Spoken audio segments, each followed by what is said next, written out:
Greetings and bienvenue, Digi reporting. So it has been a while since the last video, and while I'm working on getting that triangle strategy video out, I figured I'd keep some extra content ready to keep a somewhat consistent schedule. Rest assured, I will finish it, I just have a lot on my plate right now. So, what's with this video? Most of you won't know this, but I'm a massive fan of Tokusatsu, and I was super excited to find an opportunity to talk about it on my channel. And that opportunity came when Kamen Rider Geats was officially unveiled to the public. To be honest, the last series I watched to its completion while it was airing was Build. I did pick up Geo and 01 as they were airing for a few episodes, but dropped them because I wasn't a huge fan of them. I did eventually catch up to Revice while the last few episodes were airing, and I'll be honest, I wasn't too happy with the finale. So I was super happy to actually talk about Geats, especially since it was a Battle Royale season, which we haven't had since Gaim. My intention is to make weekly videos on this series. Every episode that comes out, I'll make an impressions video of. If I miss any, I'll probably double them up, add them into one video, and probably make something out of that. It gives me more time to actually have a consistent schedule, and also gives me more chances to work with my editing software. But without further ado, I've wasted enough time, let's get on to the video.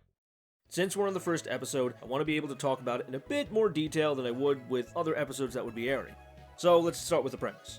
As I stated before, this is a Battle Royale season. The riders are all fighting each other in order to gain points after defeating each other or the Jaimoto, the monsters of this season. The fate of the world is in the balance, since every time a rider wins, they are able to create their own ideal world. As a result, you have a lot of competition for everyone to be able to have their own ideals placed onto this world. Currently, the champion is Kamen Rider Geats, a headstrong and cocky individual who pretty much is Tendo Soji. He's won the Grand Prix several times. It's led by a mysterious woman named Tsumuri. Our main character, who's the point of view, is Keiwa, Kamen Rider Tycoon, though he's not going to be transforming in this episode yet, and we'll see the world through his eyes and how he deals with the Kamen Rider conflicts. So, the series is very clearly wearing its Gaim and especially Ryuki-inspired premise on its sleeve, since the aforementioned two series are notable for being poster children for riders getting heavy with each other.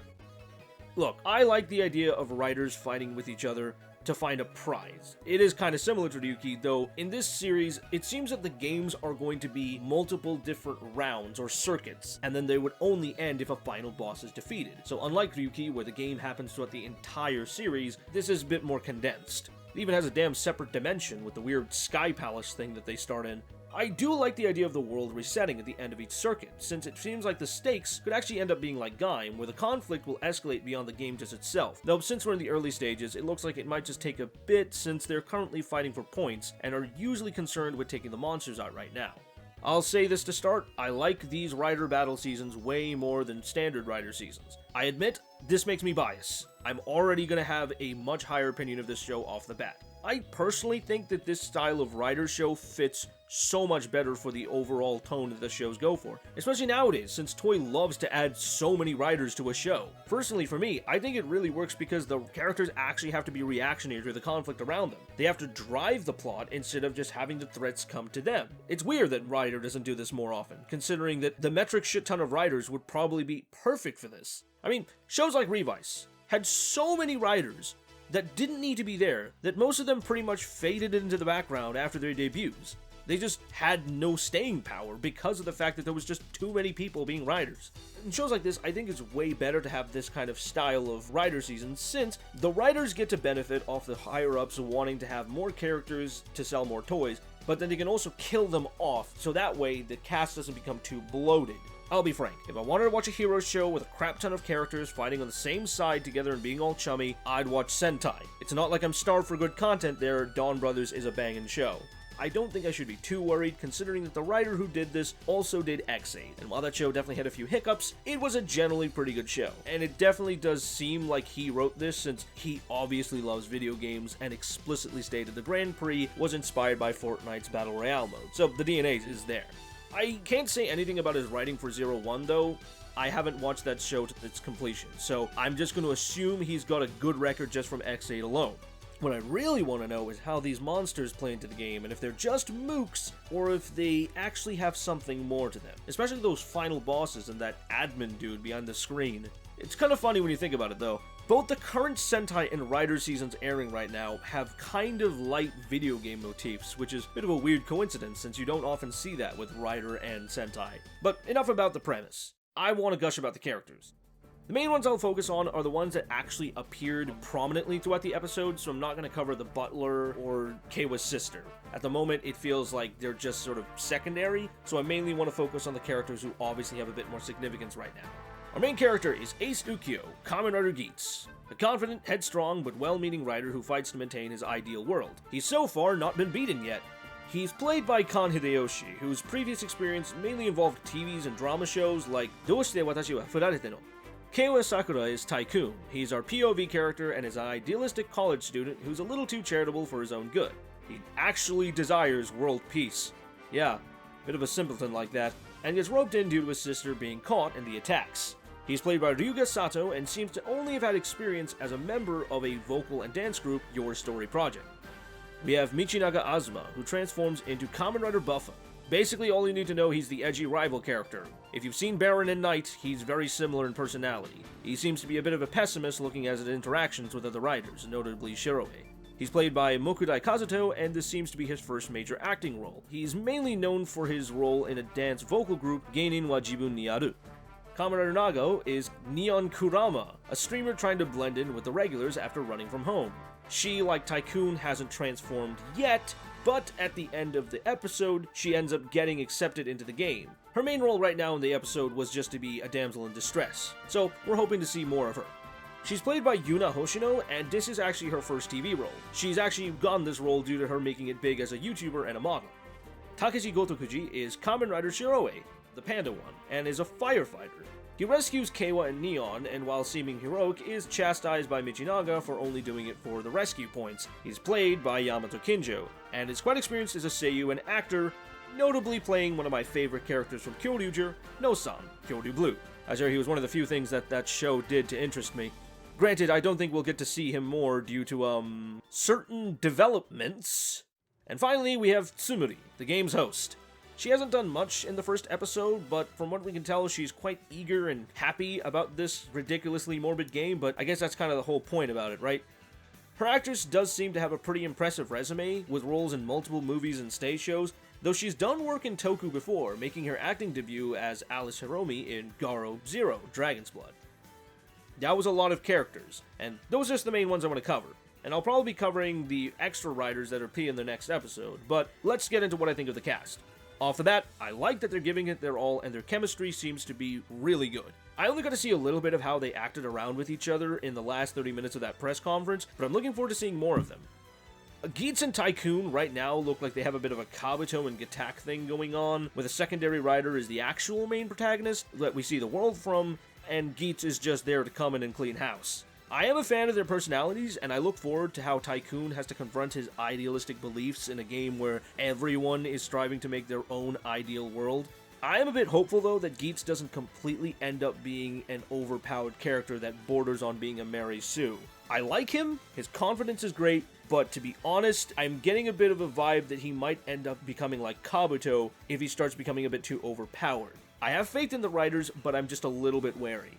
I will mention the line about destroying the castle from the inside, by the way. He mentions the destroying of the castle is just like the old days. I feel like that's a line that people should probably latch onto, since that probably has a bit more significance, considering he's played in this game several times before. And let's look at Buffa. Look, I've already made my comparisons to Kaito and Ren, Kamen Rider Baron and Knight respectively. He definitely emanates a lot of that dickhead energy, and I generally do hope that he actually stays that way and doesn't become a good guy, since that's starting to become a little bit old. Honestly, I just hope he has something to differentiate him from those two, because frankly, we've seen this character archetype a little too many times. Shiroe as well, I want to like him because I like his actor, and it seemed like he was going to be a nice middle ground between the cockiness of Geats and the dickishness of Buffa, but then that thing happened in the episode. I am kinda hoping that if he's dead, he stays that way, because unless there's a good enough explanation within the context of the show, I really hope that the deaths in this show actually end up meaning something. Because another complaint I gotta throw at Revice, sorry to all you Revice fans, is that Revice was very toothless with a lot of its deaths. So many characters that could have just stayed dead, just didn't. It's definitely something I've put more into perspective in my mind, especially since I'm rewatching Ryuki with my cousin. Permanent death in that show really emphasizes how much the stakes matter. If you don't do that, it just makes it feel like there's no point to having character death, or the fights won't mean anything. I guess we'll have to wait and see. I will say, Sumire is a little interesting because of her whole cutesy attitude and the whole morbid things going around her. It seems like she might become a rider, but we'll have to see. The whole host character seems to be a bit of an interesting dynamic we got going on. I can't really say much about Neon. She's just there. She's mainly just in this episode to set up how she's gonna be involved in the game. So, I guess we'll have to wait and see about how she actually plays a role within the actual series as a whole. So far, these characters are looking good, and I'm looking forward to seeing the new ones that appear in the next episode, and it looks like we're going to get a lot of them. Speaking of riders, I think it's pretty important that I talk about the actual rider designs and suits themselves. This season had me the minute we saw the suit design in the Battle Familia poster. Geats, I'm going to say this right now, has some banging suits. Yet again, I'm going to draw some parallels to Ryuki, has a lot of uniformity to the designs, but the only difference between them is that they're based on different animals. Again, similar to Ryuki. Though, they actually go a lot harder with it by actually having the same base suit for each of the riders, with the helmet being the only difference between them.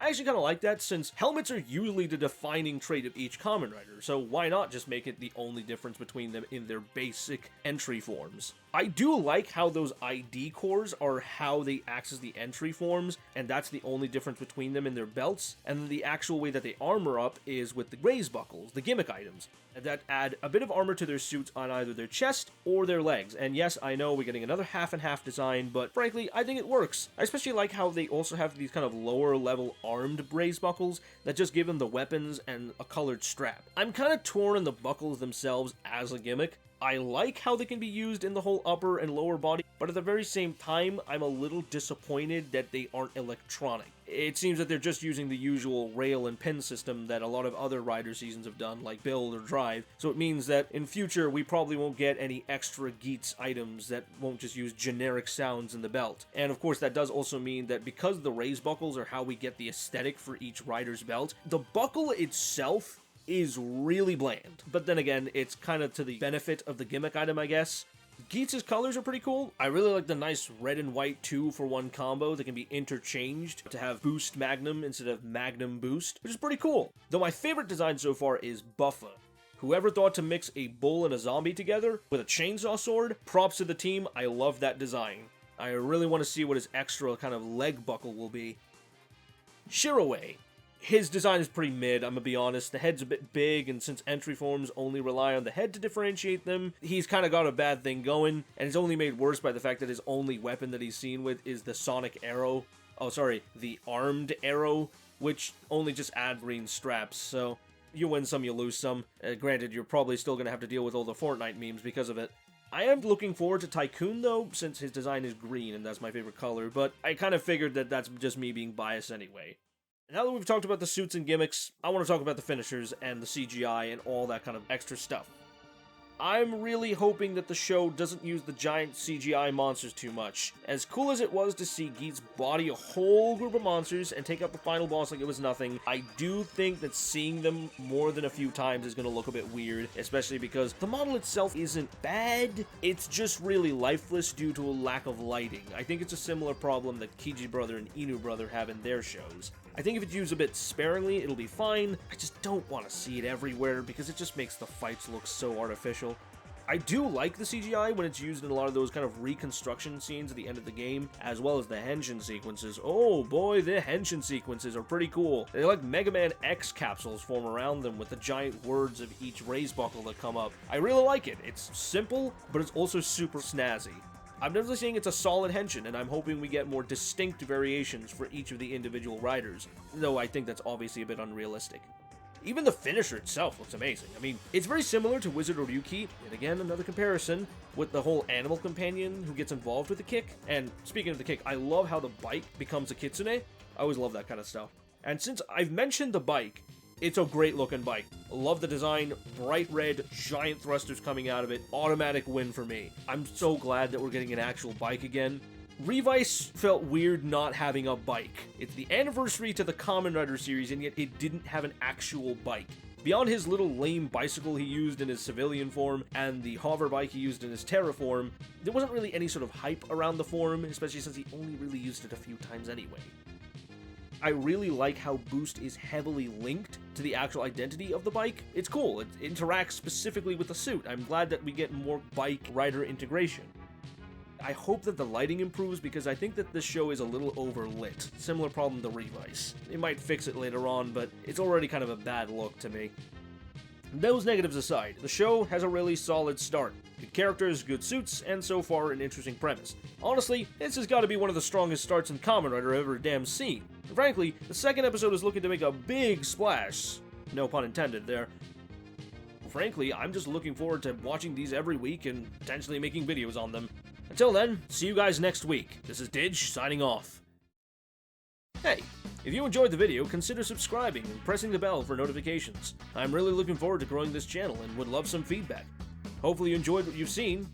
So long.